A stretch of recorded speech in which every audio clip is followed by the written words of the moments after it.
Hello बच्चों, Shri Vashishtha coaching classes में आपका स्वागत है। अध्याय 10 का प्रश्न क्रमांक जो 12 है बच्चों, वो क्या है? ग्रह ए से पृथ्वी की दूरी 8.35 गुणा 10⁻7 किलोमीटर की दूरी पर है तथा ग्रह बी पृथ्वी से 9.37 गुणा 10⁻5 किलोमीटर की दूरी पर है। कौन सा ग्रह पृथ्वी के अधिक निकट है? बहुत आसान प्रश्न है बच्चों। क्या करना है इसमें? हम सबसे पहले लिखेंगे ग्रह ए और उसकी जो दूरी दी है बेटा, ग्रह ए की दूरी क्या दी है बच्चों? 8.35 गुणा 10⁻7। ठीक है। अब इसी को अपन और आगे यदि हल करेंगे तो इसको मैं लिख सकता हूं ऐसा, और इसमें कितने जीरो लगे? 7। तो क्यों ना अपन यहीं पर इसको लिख दे 1 2 3 4 5 6 7।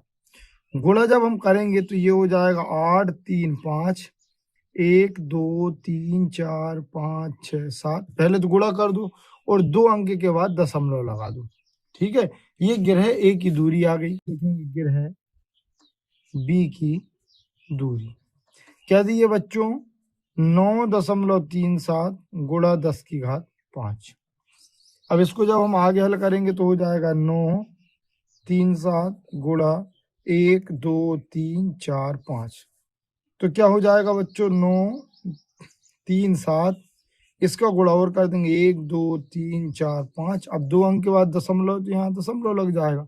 तो देखो इसकी जो दूरी आ रही है लाखों में आ रही, इकाई दहाई सैकड़ा हजार 10,000 लाख, और इसकी दूरी करोड़ों में आ रही, इकाई दहाई सैकड़ा हजार 10,000 लाख 10 लाख करोड़।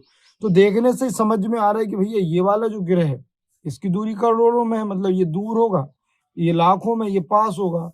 तो हम लिख देंगे अतः ग्रह बी पृथ्वी के निकट है।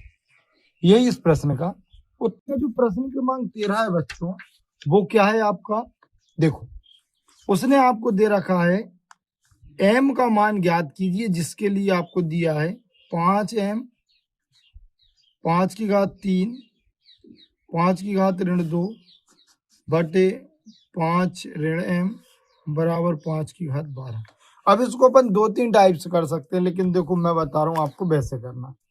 देखो यदि आधार समान हो तो घातें क्या होती? जुड़ जाती। तो इन सबको जोड़ दो। तो एक बार 5 लिखकर घात जोड़ दो, m धन 3 और धन ऋण क्या हो जाएगा? ऋण 2 बराबर।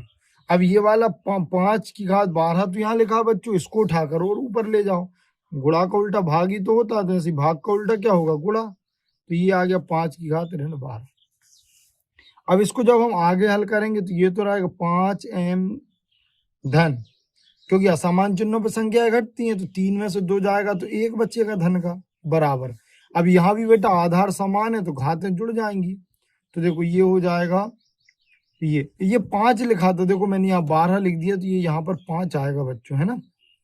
तो बस अब समान आधार पे गुणा में घातें जुड़ जाती हैं, तो इसमें अपन इसको जोड़ेंगे तो ये ऋण 5 ही आएगा।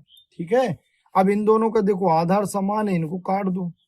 तो यहाँ बचेगा m धन 1 बराबर 12 में से 5 जाएगा तो बचेगा 7। बस अब m का मान निकालना, तो इसको उठाकर इस साइड ले आएंगे, प्लस का हो जाएगा माइनस। तो जो हमारा m का मान है वो आ जाएगा 6। यही इस प्रश्न का उत्तर है। देखो इधर पे आधार समान थे तो मैंने इन तीनों को क्या कर दिया? जोड़ दिया एक बार लिखकर। ये नीचे भाग का इस साइड आकर गुणा में आ गया। अब इन दोनों का आधार समान है तो एक बार लिखकर इनको भी जोड़ दिए, ये 12 और ये ऋण का, तो ऋण धन ऋण, इससे ये कट जाएगा तो m धन 1 बराबर 12 में से 5 गए 7। इसको उठाकर इस साइड ले जाओ तो ये आ गया। तो यही आपके प्रश्न का क्या होगा? ठीक है। जो प्रश्न क्रमांक 14 है बच्चों, वो आपको क्या दे रखा है? सरल कीजिए, और लिखा है 25 गुणा t की घात ऋण 4 और नीचे लिखा 5 की घात ऋण 4 3 गुणा 10 गुणा 8 की घात ऋण 3, और यहाँ t का मान नहीं आएगा 0 के बराबर। इतना बताना है। तो देखो कैसे करेंगे। सबसे पहले अपन को करना क्या है बेटा? जितनी भी जो घात ऋण में लगी उन्हें ऊपर नीचे ले जाकर धन में कर दो। देखो ये तो 25 जैसे का तैसा रहेगा। ठीक है।